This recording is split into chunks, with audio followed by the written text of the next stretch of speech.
It is a great pleasure to introduce Tim Daly, who, as we heard earlier, is the soon-to-be retired executive director of the Soldiers and Sailors Monument.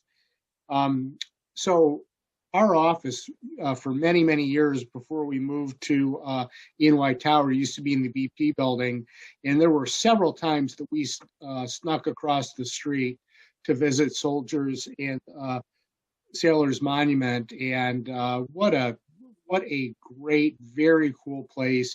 I'm shocked at the number of people that when we told them where we were going, they said, "Oh, we've never been there." Come on, let's go, from our office. So really a great trip, and always a great docent there by the name of Tim Daly. So we did always enjoy our visits there.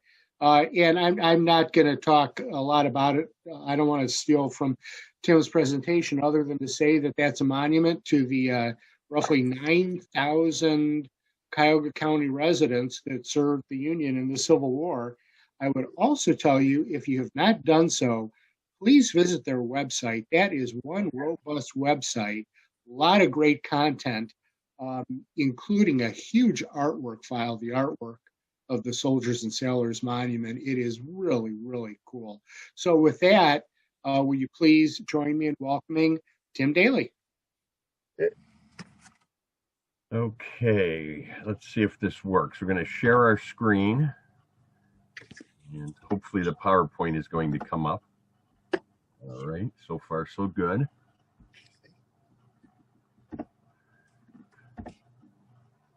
All right.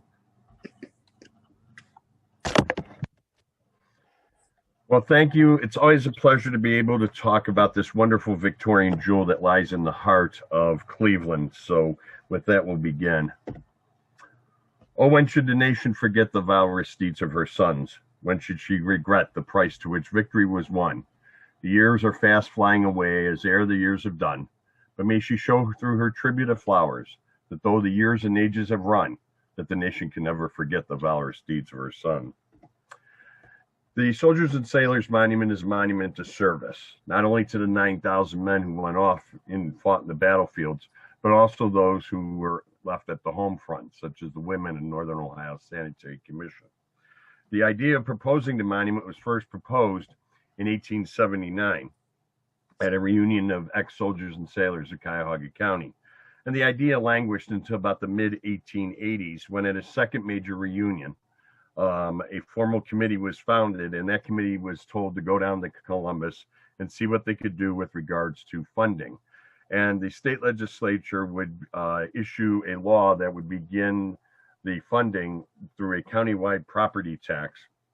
And that is how we raised the original $280,000 to pay for the monument, which in today's evaluation is approximately $7.5 million. This gentleman is William Gleason. He was the first president of the Monument Commission. He is the one who actually spearheaded this. He served as a drummer boy during the American Civil War. So there was an open call for designs, and the person who was chosen to do the monument was Levi Schofield. Schofield began the war as a captain in the 103rd OVI and ended the war as an engineering officer. He came back to Cleveland and created a very successful architectural firm, and the Schofield building on East 9th Street in Euclid was his 1901 architectural firm. Prior to this time, there were two styles of architecture, two styles of memorial. One is the simple lone shaft with the figure on top. That is one that you could see on many town squares. You could literally order that out of a catalog. It cost about $1,100. The second idea was a memorial tablet room that oftentimes would have the names of those that were either killed or who had served. Our committee was split 50-50, and it was Schofield who came up with the idea of blending those two ideas together, and that's what you see here. So it was determined that we would honor the 9,000 men who served in the war, and as a result, Mrs. Schofield actually was the one who went down to Columbus and researched the original muster rolls and came up with the original list of approximately 6,300 names. That list was then published and disseminated throughout the states, and until it was corrected and expanded to where we have the approximately 9,000 names that we have today. Originally, we were given permission to build the monument in the center of Cleveland's public square. because originally Public Square was closed to traffic. When the square was open to traffic, this statue of Comrade Oliver Hazard Perry had to be moved. Originally, it was dedicated on September 10th, 1860, on the anniversary of the Battle of Lake Erie. When we opened the square back to traffic, he was moved to the southeast quadrant of the square. We were then given permission to build that, and we were authorized to move Perry. However, before that could be done, we ended up in some legal battles. How many of you remember the Williamson building across from the Soldier Sailors Monument, where the BP building now stands? Well, Judge Williamson lived there, and he actually disapproved of the monument going there. And it had nothing to do with the fact that they owned interest in the streetcar lines on Euclid and Superior and wanted to put those two together.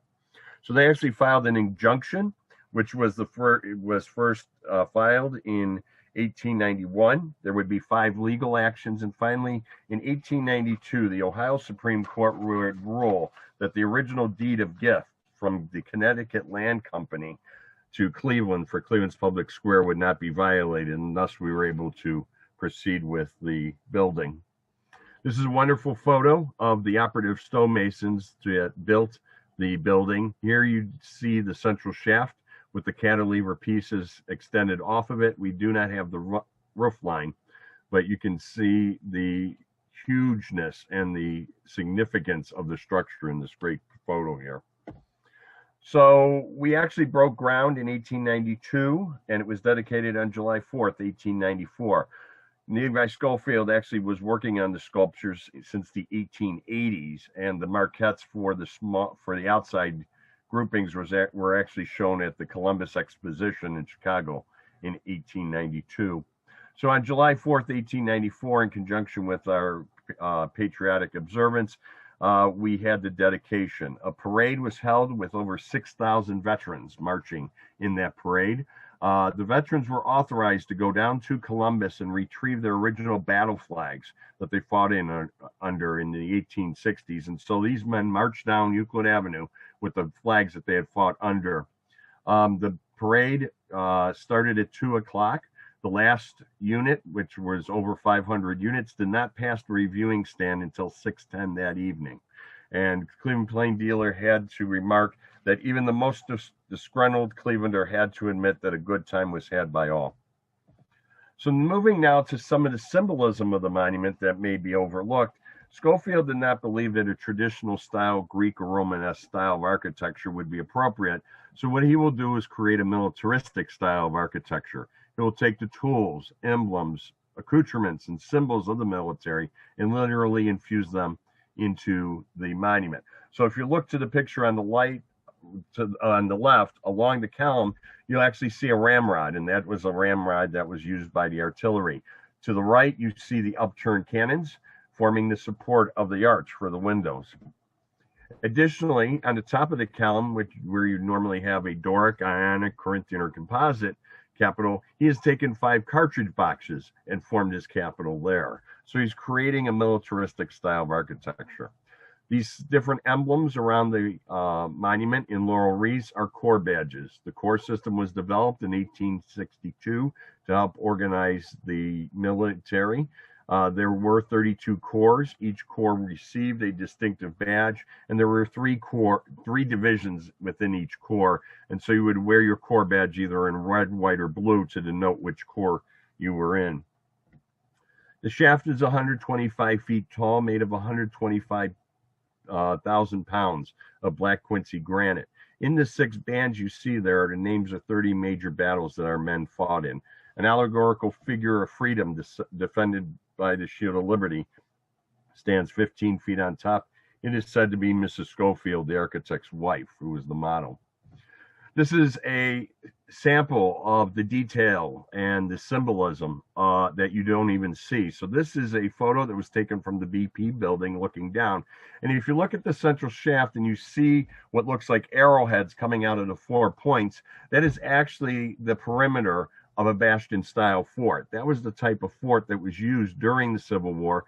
And the significance of those arrowheads is cannons would be placed on each side of that so that you had crossfire on all of the ground. So Schofield, even though you have areas that you could not see, put this type of symbolism throughout the entire monument.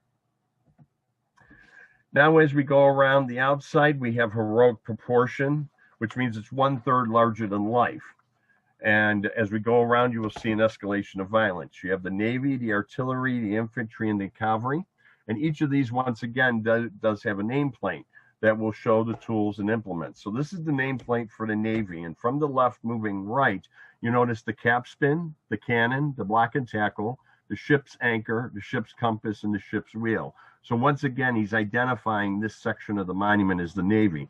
This will be incorporated when we go inside, because all the stained glass windows on this side of the monument are from the Navy. All the stained glass on the infantry will have the infantry, and that is the continued throughout. So here we have a siege cannon. This is a cannon that would have been placed on a barge up along the Mississippi River to bombard fortifications such as Island Number 10. The Navy was integrated at the time of the American Civil War, and as you can see on the right, you have the African-American sailor assisting in the loading of the cannon. As we move around, you will begin to see the escalation of violence. Here is a cannon that is fully manned. The commanding officer is pointing the gun, attempting to realign, and he has not noticed that the two men to the right have actually been shot and are falling down. This next grouping is the only one we definitely know is based on a specific battle, and it's based on the Confederate victory at Rasako, Georgia. And people are going to go, why would he honor that? Because this is his memorial to the 103rd OVI. At the Battle of Rasako, Georgia, 6 color bearers, the gentlemen carrying the flag, were all killed. The color guard protecting the flag would not remove themselves from the battlefield until every single man was killed or wounded. This is his personal memorial to his unit, the 103rd OVI. And finally, we have the cavalry having struck the Confederate picket. Here you see the unfortunate Confederate being shot at point blank. The commanding officer of the Confederacy with raised scabbard holds the broken standard of the Confederacy, while to the left you have the bugler for the Union trying to call up troops. So as you can see, as we went around the monument, you see the escalation of violence that mirrors the escalation of the 4 years of war.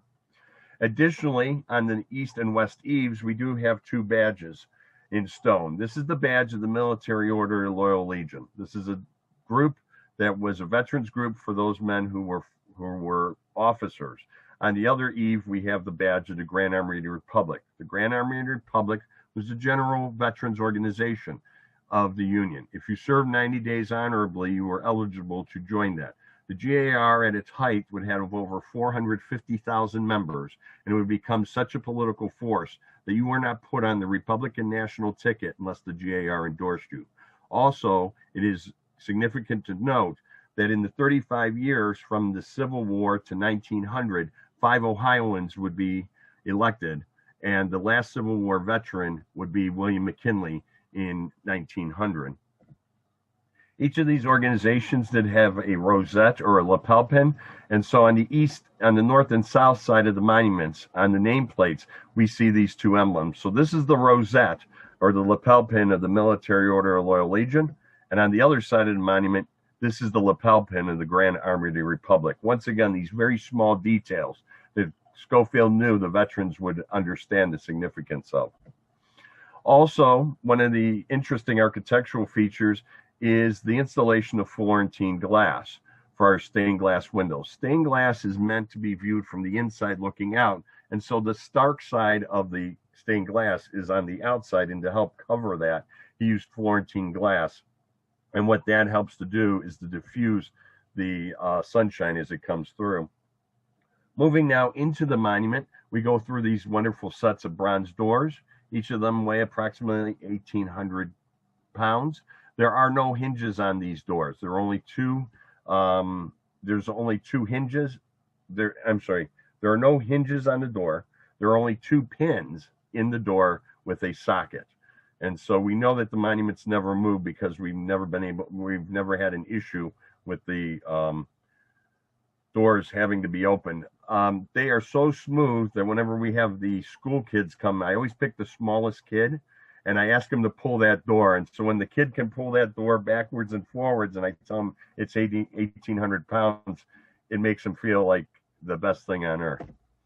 Once again, Schofield was both an architect and a sculptor. Very interesting and unique to see the blending of these two disciplines. And so this is his artist touch. These are these wonderful grills that you see here, but when we have the doors open, you can't even see them because they're hidden behind the doors. But yet, being an artisan, he's still incorporated into the monument. The women here in Northern Ohio Sanitary Commission, forerunners of the American Red Cross. It's estimated Our Lady sent through nearly $1 million worth of medical supplies. Their major fundraiser was a U.S. sanitary fair held in Cleveland, Ohio in February of 1864. In 16 days, they brought in $100,000. Their profit was $78,000. It is estimated these ladies sent through nearly $1 million worth of medical supplies just out of 18 counties in Ohio. The fair building, they decided, had to be built. There was not a building big enough. They built a 64,000 gas-lighted, gas-heated building on Cleveland's Public Square that was 64,000 square feet. It had a 600-seat dining room, 2,000-seat auditorium, bazaar hall, mechanics hall, produce hall, merchants hall. They ran out of room. That courthouse that I showed you, they put the fine arts collection and historical collection in there. Then, to make sure nobody competed against them, they rented out the Academy of Music and put a stereopticon. They said, we didn't make a lot of money with the stereopticon, but we did what we wanted to do. Nobody could come into Cleveland and compete. The cost of the building was $10,000. What do we do to the building?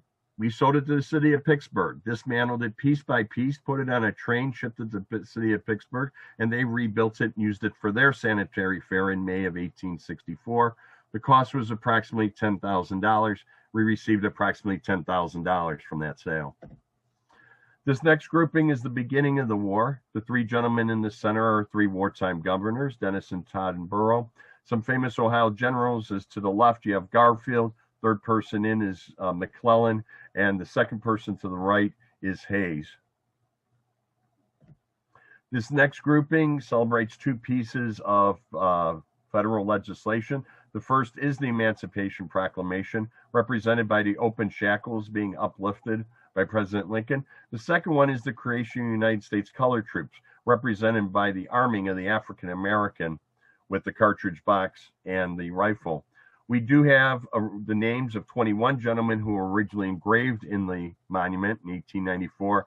And in 2019, as part of our 125th anniversary, after 10 years of long research, we were able to verify the names of an additional 107 United States Colored Troops who were formally added to our Roll of Honor. This last one is the end of the war. It shows President Lincoln at a symbolic meeting at City Point. There was a council of war at City Point, but there was no meeting in which all these gentlemen attended, but all these gentlemen were at City Point. Once again, some unique people. To the left, you have Custer. The gentleman right behind Lincoln is Grant. You have Sherman directly in front of President Lincoln. And the person I want to point out to you, though, is if you follow President Lincoln's nose, you'll see a young man just behind him. That is his son, Robert Todd Lincoln, who was on the staff of General Grant's headquarters. Okay, pop quiz. Who killed President Lincoln? John Wilkes Booth. So, does anybody know that before the war, a Booth will save a Lincoln's life? And it pertains to Robert. Robert attended one of the Ivy League schools on the East Coast. Okay. Lincoln attended one of the Ivy League schools on the East Coast and was standing on the train platform getting ready to board the train. And the crowd surged forward, and he fell in the gap between the train and train platform, and the train began to move. Robert wrote that somebody grabbed me by my coat collar and pulled me up, and upon turning around, I saw a face I well knew, Edwin Booth, the brother of John Wilkes Booth. And why would he know Edwin? He was an actor. Yep. The Booths were considered one of the first professional troupe of Shakespearean actors. Edwin would be taken into custody and held in custody for approximately 6 months until it was decided that he had nothing to do with the assassination, and he would actually go on to have a very successful acting career. Now, last question about Booth. Where's the last major city that Booth played before he returned to Washington before the assassination?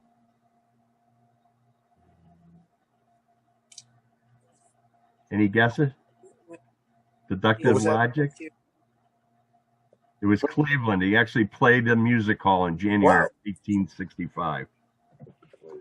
So on the east and west walls, we do have 6 busts. These are veterans who were chosen to be honored by the veterans themselves. The highest of the 6, 5 died in the war, 1 a disease, 4 in action. 1, Captain Smith, was wounded in the war and finally succumbed to his wounds in the 1880s. The highest ranking officer to be killed from our county was Colonel Creighton, who was the colonel of the 7th Ohio and is buried at historic Woodland Cemetery. Schofield is actually ordered to put a bust of himself into the monument, and he was not very pleased to do so. And there are 2 things that are unique to his bust. Number 1, he's a veteran, but he did not put himself in a uniform. He put himself in the clothes of an artisan. And number 2, everybody else has a nameplate on his bust. He did not put his name on his own bust. So up until 2005, the monument was starting to get a little worn. The stained glass windows had become dirty and were becoming broken. And so the grand old lady was beginning to show her age. Also, our research then showed in 1949, 1951, they used a solution of acid to clean the walls and they stripped the colors. But as you can see there, we still had remnants that assisted us. Also, they decided to let's start painting the radiator covers with black lacquer paint.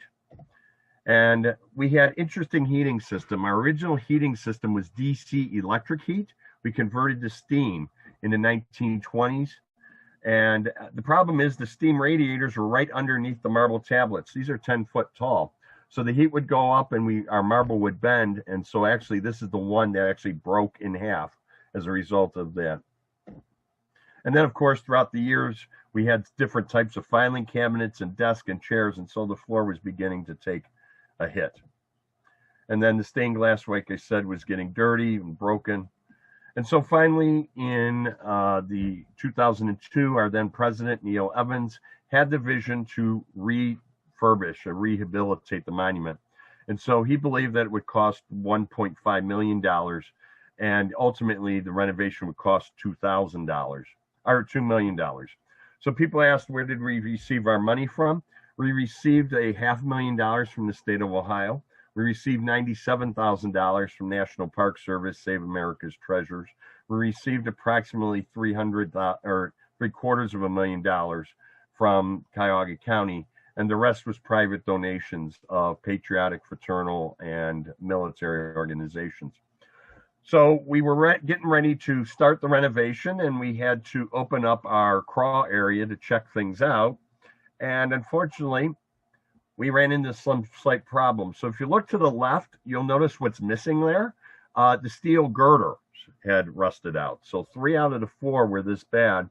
And the inspector said that if we had not caught this within 5 years, one of them probably would have collapsed on us. So the cost of the original plan was $1.5 million, and we had to repair the steel. The steel cost us $250,000. So this is our brand new steel that was repaired in 3 of the corners. Then the next thing we had to decide was how are we going to clean the marble? And working with Stuart Dean, we developed a sprayed latex. So we literally would spray it on. It would sit for 24 hours and become pliable. And that's what we cleaned it off. So if you look at the lower right-hand corner, you'll see the panel is clean and the panel to the left and the right are what it looked like beforehand. Then the other thing we had to do was decide, okay, what was the color palette that we had? And so with the help of the Cleveland Museum of Art and the Cleveland Natural History Museum, we were able to find remnants of colors. And so we were able to develop the palette. Well, because we had that money from the National Park Service, we have to follow the Secretary of Interior standards of renovation, which says everything we do has to be reversible. So this was our test case. We painted that, and then we made sure that we could take it all off. So if I take a bottle of rubbing alcohol, I can pour that on and remove all that if I needed to. So here is our ceiling. Dash or Decorative Arts did all of our painting by hand using 1890s techniques. And so this platform is about 15 feet in the air. He spent about 8 weeks up there doing the ceiling, and we called him Little Michelangelo. So all the colors and all the stones that you see there can be found in nature, but it is all faux finished. He used feathers, rags, brushes, and different techniques to create all the faux finish. All the marble is Carrara marble, which is very light veining, so all of this is faux finished. And then as we move through, you can see the different colors. And then we also got rid of the classic 1860s fluorescent lighting and have new museum quality lighting. And in addition to that, we also have these 4 chandeliers, which are representative of the original gasoliers and electroliers that we had at the monument at the time. We also did increase our display area with some additional display cases that does allow us to display artifacts from several of the men whose names are on the wall. This is my favorite part of the renovation. So these are our radiator covers that were covered in black lacquer paint. So when we went ahead and we cleaned them, it was found out that, guess what?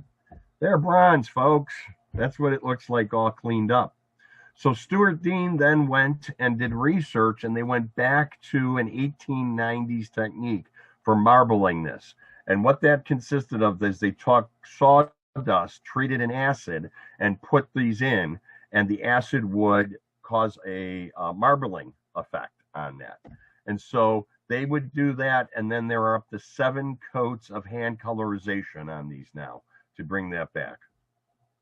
Now, we talked about the core badges on the outside. So if you look at the lower level of the radiator cover, you will see those core badges again. Also, if you look up there, you'll see the cannon facing you and the cannon barrels. And then at the extreme left, you'll see a drummer boy's drum in there. So once again, the details of the outside follow on the inside. That's our completed renovation of the radiator covers. Now, we do have a new heating system, which is a fin tube system, which allows us to have air conditioning. So we had to punch 4 holes in our foundation. So to help hide this, we took a piece of stainless steel, laser cut it, laser engraved it, and then painted it. And there's a piece of black mesh underneath it to help hide that. The main floor, we ground 1/8 of an inch off. This is the northeast corner. These stones were so bad that those 8 stones were actually pulled up, flipped over, ground down, and then set back upside down. That's how we repaired that.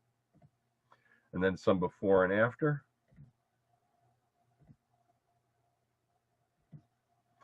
And then the stained glass windows. So we have 16 stained glass windows. It has been argued that possibly Tiffany did them, possibly Lafarge did them.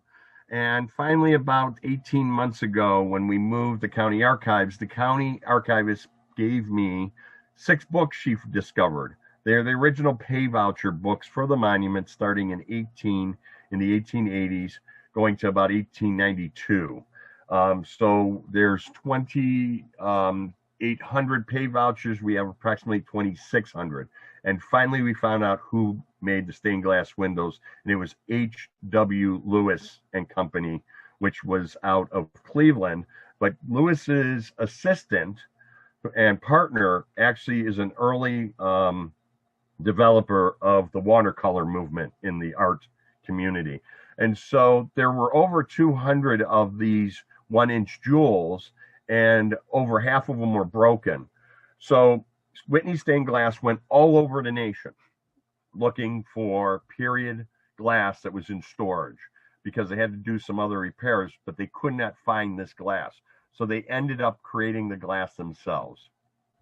So they actually created their own mold, made the glass, and then recreated the jewels. And if you put the 2 side by side on the ground, you can tell the difference. But once you can see in the picture, once they're up, there's no way of knowing which one's the replacement, which one's not.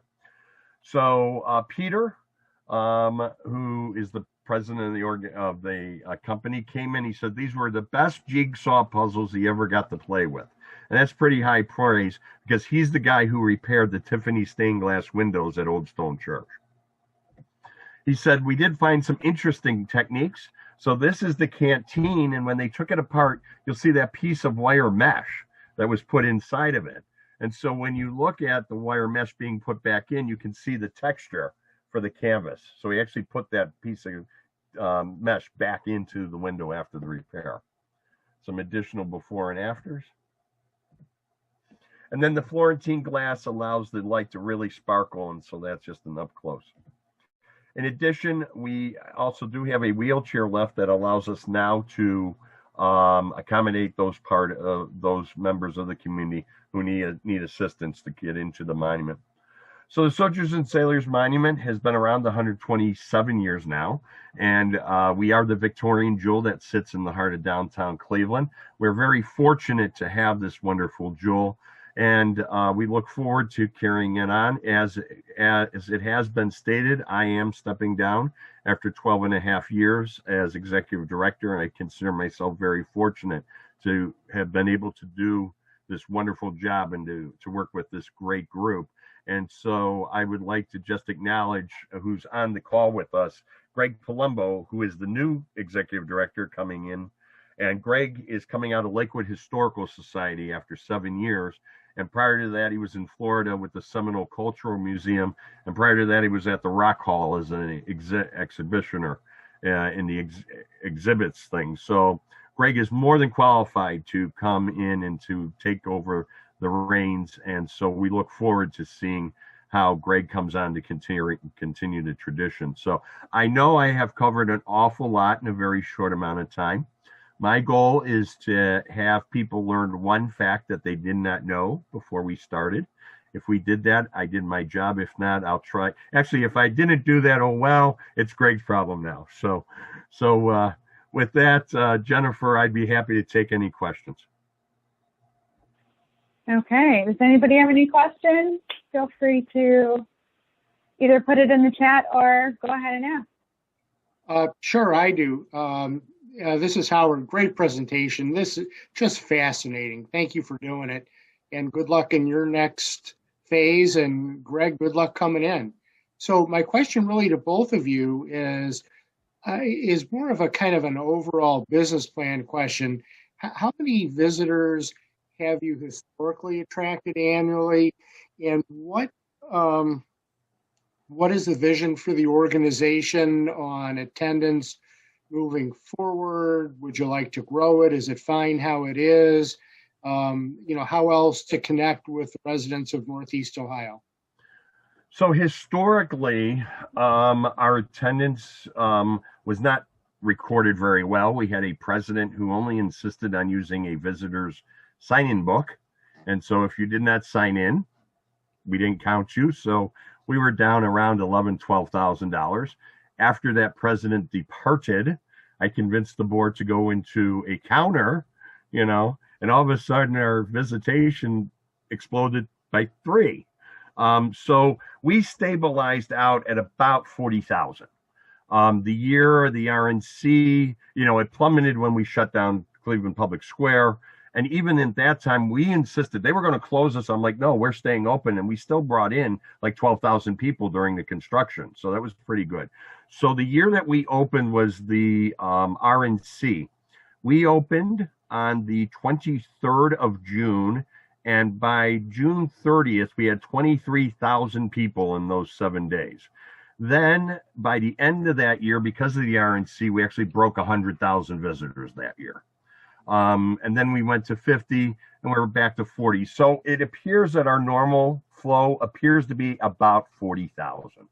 One of the things that we have been doing is we've been trying very hard to bring in programming and partnerships with all these. So we have partnered with various fraternal, military, civic, religious organizations, and we're bringing that forward. The 125th anniversary was a fantastic year. We did 13 events. We released the book. We added the names. We were all set to go to the next level, and boy, COVID hit us like a ton of bricks. And so we have to start from square one with momentum. But we were open for 5 days for the NFL draft, and we had over 650 people in those 5 days. And on that Saturday, we had over 350 people. We will be open from traditional Memorial Day on Sunday at 12 noon, and then we're having a community open house. We will be open, observe Memorial Day, and then we're sort of looking around the 19th or 20th of June. So the biggest thing is community outreach. I can tell you that the one thing that has helped us immensely is our social media. So for the year of our 125th, we jumped in and we were able to get a paid intern by the name of Tommy Salmon, who is a genius with this.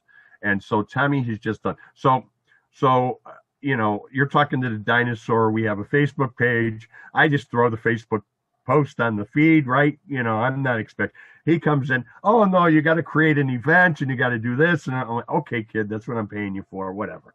So our first event was tunnel tours in April. Now we had, you know, 1,200 people. Yeah, okay, we're doing good. You know, we figure we'll be fine. He creates this event and does all this Facebook. We had 2,200 people come through that day. We had people stand in line for 5 hours to go into our basement. You know, it was just amazing. So, and then the other thing he's done is YouTube videos. So if you go to YouTube, we actually have almost 37 videos now on the monument with virtual tours and different things. So that's sort of where we're looking at. So we're hoping to re-engage with a lot of the organizations, but the social media has helped immensely. And we're hoping that I know that I've talked to Greg about bringing back tunnel tours, which is like our number one. We would go to the Home and Garden Show for 10 days. And our number one question was, when are the tunnel tours? You know, and the beauty of tunnel tours is I teach more history in that day to you than throughout the entire year, because we start talking to you at the staging area when you're sitting there for 15 minutes. And then you get 15 minutes on the building in the basement. And then we get 15 minutes of your time upstairs. So I've given you a 45-minute program for you to show up for the tunnel tours. So the other thing, Christmas, we're the only guys. We have Santa. It's free. Bring your own photographer. You can take all the free photos you want. You don't have to spend $29.95 for 3 crappy photos with the grandkids. And we will bring in 2,000 people. And, you know, we're just pushing them through, but we get them in and they come back.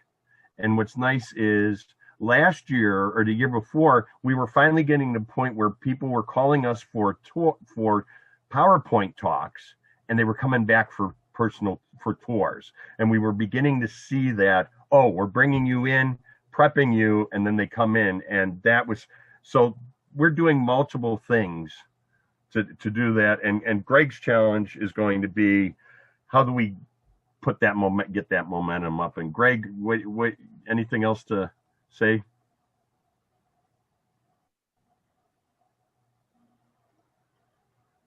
Sorry, I had to unmute there. Hello, everybody. Greg Colombo. So yeah, as you've heard from Tim, fairly robust visitorship coming through, and you know, we're very proud of that, and hope to be able to continue and grow that organically as it and through the programs that Tim has talked about and the social media. My hope is that, you know, we can start to stop having people say, I never knew I could go inside there. You know, you hear that a lot, as Howard was saying. You know, it's a lot of people said, oh, I never knew you could go in there. You know, so in order to bring people inside, I think we need to start going outside. So my hope is to start developing some programming that'll go out to schools. 8th grade is when they're getting their, you know, little snippet of Civil War. If I can get into 8th grade classes, that's going to hopefully spark those kids to come downtown at some point to say, oh, I remember I can go inside that place. Let's go in. You know, it is a county monument. We really focus on downtown Cleveland quite a bit, but it is for the entire county. So my hope is to start some programming that will reach, to all corners of Cuyahoga County. So that's kind of where our plans are. I've just started on these plans, so we'll see what we can do. But our partnerships have been very helpful in the past. We've already Tim has been great, bringing me in and transitioning me in, meeting our partners, and we've already started those conversations of how can we start to rekindle some of these partnerships that COVID kind of put a squash on last year. So very hopeful and very excited to get started with some of those opportunities, and hopefully grow that visitorship up to that 100,000 is where we want that our level to be, with some peaks in there over 100,000. So I think that's some good goals for us. Yes. Yeah, I've got two quick questions here. One is, was there any particular group or ethnic group that was involved in the building of the monument? Because I always heard from my grandfather that his father and uncle and some other Irish immigrants did yeoman's did most of the work on it. Is that the case, or? We don't know, but by us finding these pay voucher books, we're beginning to glean stuff. So our intent is to actually analyze each of the pay vouchers and create a huge spreadsheet. So one of the things that we've been told for years was Carabelli did the marble, and we've actually found payments to Carabelli. The other thing that we found is we've had gentlemen or people come in and say, hey, my ancestor was a model. And we've actually found the pay vouchers for the guys who were models. So I'm sure that as we delve deeper into these new records that we've never had, that's going to become a lot clearer. But, we had a huge German influence in Cleveland. We had a huge Irish influence at that time, a huge Italian, so I would have to believe that if nothing else, those big three in some way were part of it. And I'm sure that as we continue to work our way through with those records, it's just going to become clearer. So we'll have to look for a Sweeney sometime eventually. The other thing is, with the times, there's been a couple of years of people not appreciating history and tearing down monuments and destroying things like that. Do you have any? Have you had any feedback on the Soldiers and Sailors Monument with some of these new? So we had a very interesting situation on December 30th on the 11 o'clock news. My wife and I had just finished watching a movie, and we were getting ready to go up, and all of a sudden, Channel 19, they've taken down the Lincoln statue in Boston, and we're going to look at the link with that to a statue in Cleveland. And I stopped dead in my tracks and I went, what? And here they were trying to link the statue in Boston to our Lincoln statue. And so they had a reverend who was literally leaving his job that day from the oil can church to go back down to Kentucky, who sat up there and basically poo-pooed our monument. And the reporter never called me. So I'm furious. It's like midnight now, and I am yelling and screaming to this poor editor, going, what in the world's going on? And here they were trying to argue that because Lincoln is handing the rifle to a slave that is kneeling, or a black man that's kneeling, it equated our statue the same as Lincoln the Emancipator, or this guy rising up from chains. And so we brought that reporter in and educated her and said, look, they're not the same. Lincoln is lifting the shackles. And by the way, this gentleman is a free man. He's taking the arms. And by the way, his arm is raised in taking an oath. This is entirely different. So yes, that's just a very recent thing. And the biggest thing is we need to have the opportunity for dialogue. And the problem is, in today's environment, a lot of people don't want to dialogue. We're willing to dialogue. And so it is a challenging time with that. And at the end of the day, symbolism is symbolism. It can mean anything to you or me. Everybody has a thing. So it's an interesting time to make sure that dialogue is able to be held. And I know, Greg, you've had some. Yeah. Greg and I have both served on the Ohio Local History Alliance Board, and Greg is currently the president of the Northeast Ohio Intermuseum Council, of which I continue to serve on the board. So, Greg, do you want to jump in with your observation on this? Sure. So Tim and I come at it from a little bit different perspectives. Tim, 12 years on a monument, and I'm coming from historical society's background. So as all of that was happening, I had a slightly different perspective where I was trying to look at it more objectively. There are some statues out there that are less representing history and more weaponizing history. So some of these statues were not put up with the intention of honoring. They honor an individual or honor a group, but that wasn't the intention of why they were put up. They were intended to be put up to diminish another group. So those are probably statues that should be questioned, should be reinterpreted, and perhaps removed or more appropriately placed. So there is a dialogue to be had as far as that goes. Our monument is not in that realm.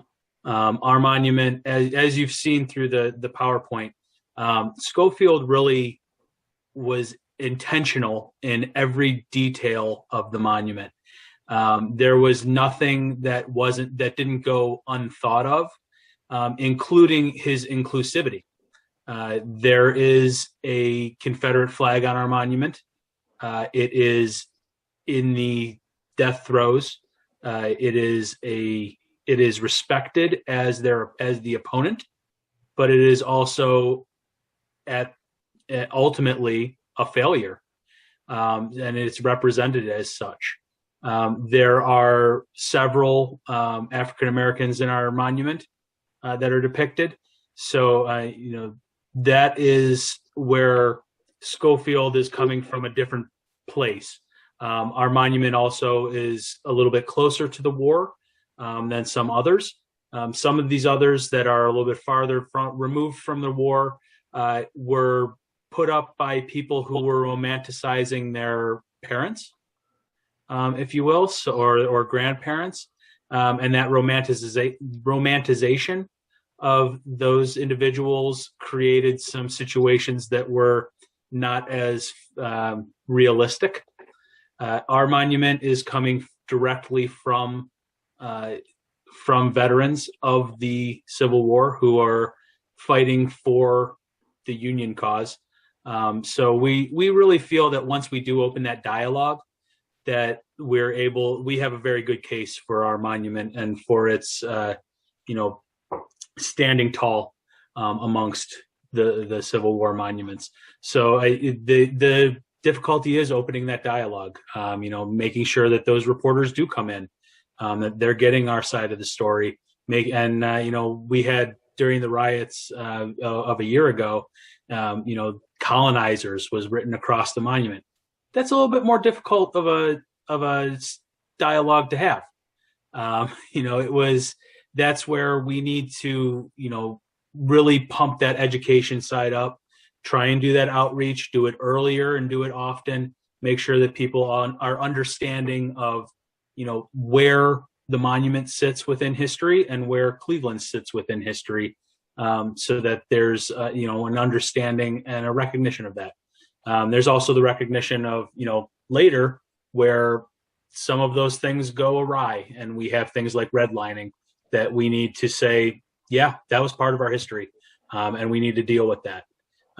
So you have to be able to recognize both sides. I think we sit in a very good position, and I look forward to defending it moving forward. I've got a question. Well, not a question. I've got a statement to make. Eli Schofield and Joseph Carabelli were very good friends.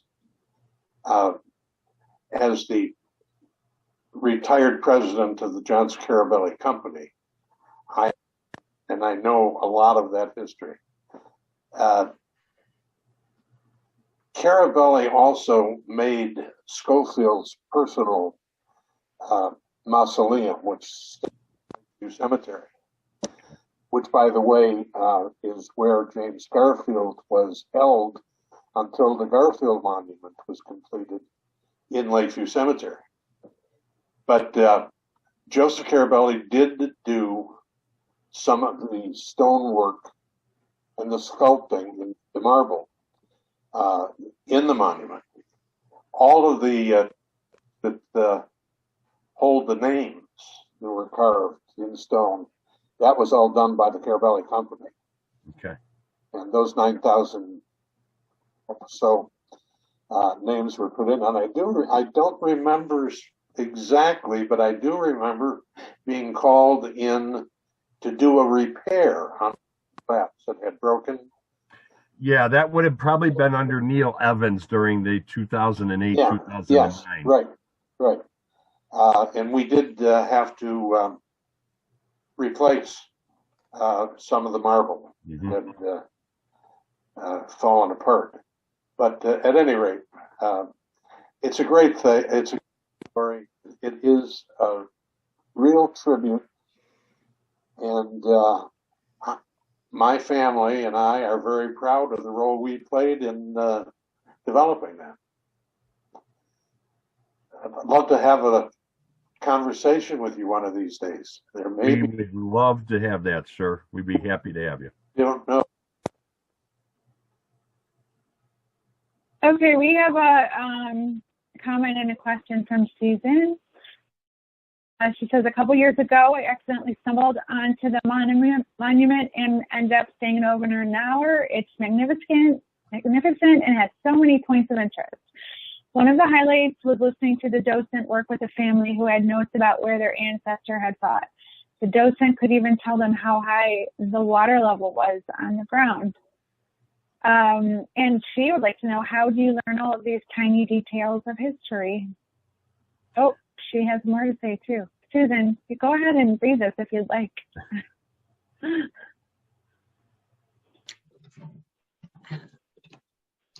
All right, let's start with that, and then we'll ask our second question. Oh, go ahead, Susan. I don't know where my video is at the moment, but I appreciate your indulgence. I've been cooking, cleaning, having dinner. And I think that my two questions are separate, but in addition, I'm fascinated by this idea as right in the center of our city, the Soldiers and Sailors Monument being a place or even a trigger of dialogue. And I always thought it was so military and militaristic. I was not interested in it.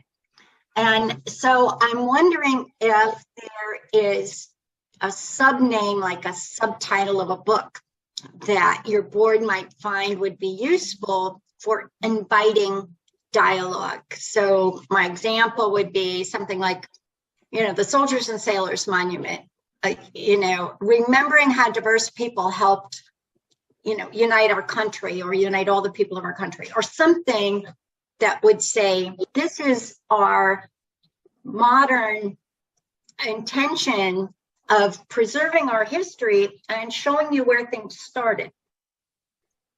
Well, I think the key is relevancy. And so I'm going to take you back to an interview I had with a Chinese interviewer in 2016 during the RNC. And he goes, why are you relevant? And I said, it's very simple. You see all those protesters outside my door? I said, they're allowed to do it because my 9,000 men preserved the government that gives them the right to do that. Mm-hmm. And I think that at the end of the day, it's the question of relevant. How do we make the monument relevant? And so your suggestion of creating that subtitle, it has a lot of merit. I know that I don't know if you're aware that we did publish a brand new book on the monument as part of our 125th. Lauren Piccini, who has done several books, honoring their memory.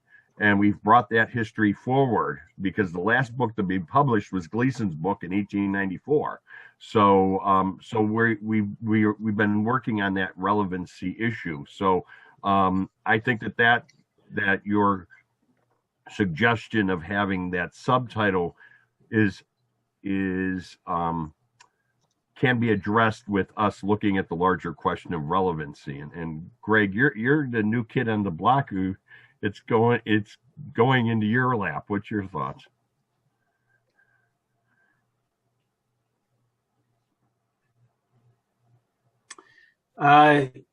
Yeah, it's a tough one. I think Tim's right. Relevancy is kind of our key to having that conversation. And I think we do subtag a lot of our publicity. So we talk about the Victorian jewel, when we're talking about the artwork of the building. We talk about, the remembering of our soldiers. It is the intention of it to be a military installation, a military monument. So it is difficult to get away from that. I mean, the flag poles are held up by a pile of cannonballs. So it's tough to make too much of a leap. But I will say one of the things that I've been noodling and trying to get an idea started in some partnerships are looking at the monument in different ways. So looking at it as a work of art and how the artisans worked on that project, and looking at it as just a massive piece of stone being held up very high in the air. When we talk about our tunnel tours, those tunnels are a structural necessity. They're holding up a ton of weight, literally tons and tons and tons of weight. So we're trying to think about how is this, something that we could use in a STEM program? How can we take STEM education and bring them in an engineering, view of this is something where Tim said, this monument not only are tons and tons and tons of weight sitting on top of it, it hasn't moved in over 125 years to the point that our doors are still sliding magnificently. So you can't say that about pretty much any other structure in the country, let alone one that sits in the middle of a thoroughfare where vibrations and trucks are happening all around it and skyscrapers have been built around it. It's an engineering marvel, and it has shocked me since I've first took a tunnel tour. So that I think there are different ways that we can approach how we talk about the monument and how we talk about its relevance that are outside of that military realm. So I think we are thinking in that direction. I know I certainly am. I think taglines are great. I think we use quite a bit of them already. I think we'll continue to use those kind of tags.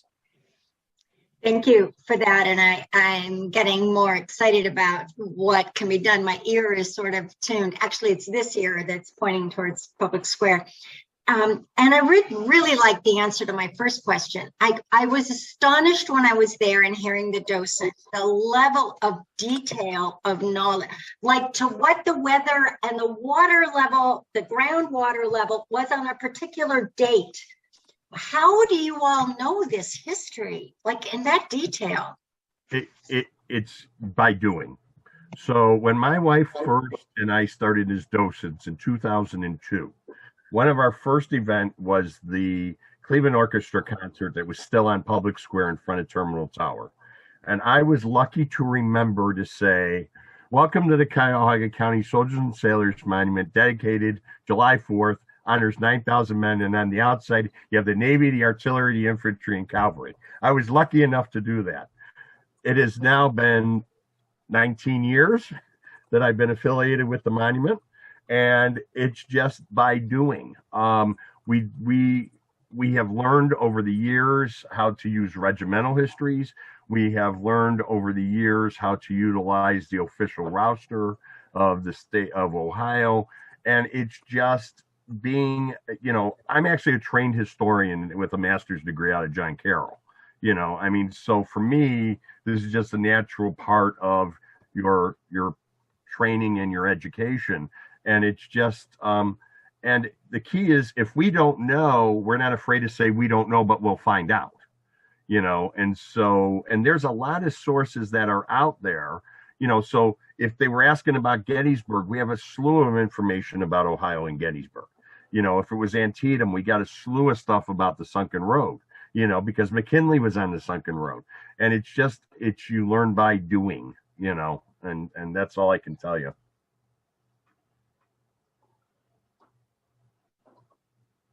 I will say we have our caretakers doing an extensive research project, trying to get together at a very base level of information about every individual listed on our monument. So they are currently going through several databases, through muster cards and discharge papers, trying to get that information. The next project, once we're as that's going along, the project that I'm looking at is starting to try and do the research on where those individuals were coming from within the county as they were coming into the military. So that'll be a project on our horizon, trying to expand that that idea of looking outside our walls and being able to map, where these men were coming from within the greater county. I also wanted to mention, as our conversation is sparking ideas, I put into the chat my email address. Please take a look and reach out to me if you are thinking of things and think, oh, we can have a partnership here, or you have something to contribute. I would love to continue the conversation. We have time for another question.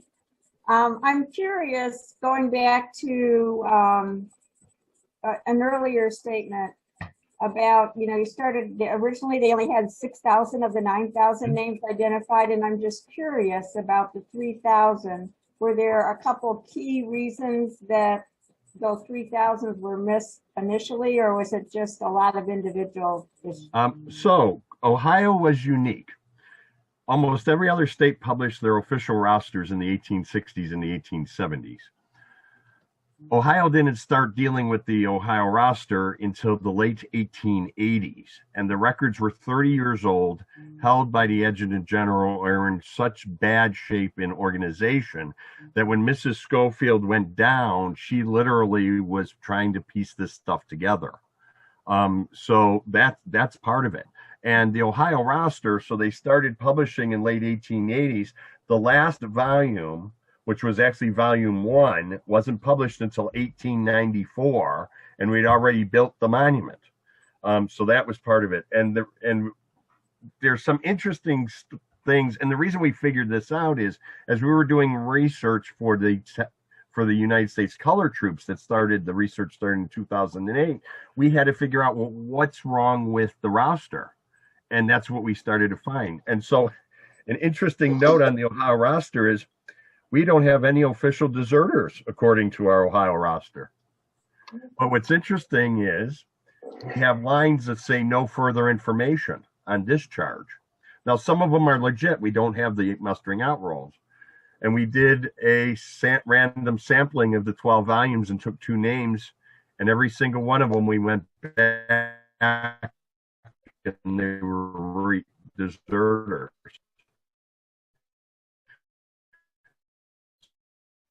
So Ohio chose not to know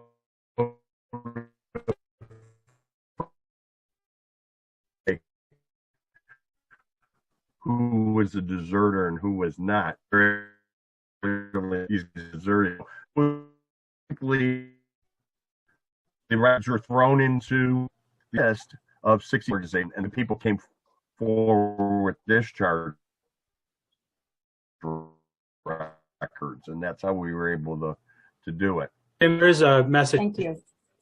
in chat from Identify Soldier. I think I touched on it, but do you want to talk about the U.S. colored troops? Well, let me talk about genealogists. So initially when we started doing the United States Colored Troops, we were in some initial discussions with the African American Genealogical Society, and they were helpful to what they were able to do. The problem with trying to engage genealogical societies are, A, you have to have the time. Our entire Thank staff you so much. This is what? go ahead. Oh, okay. And so we only have a staff of 3 people. So until I got paid interns in 2018, we weren't even able to begin this research. So I believe that this is a next step as we move forward, but we hadn't even figured out what field we were in, let alone what side of the barn we were looking to do.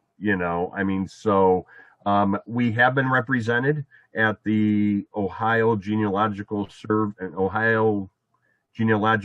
conferences that are held every year.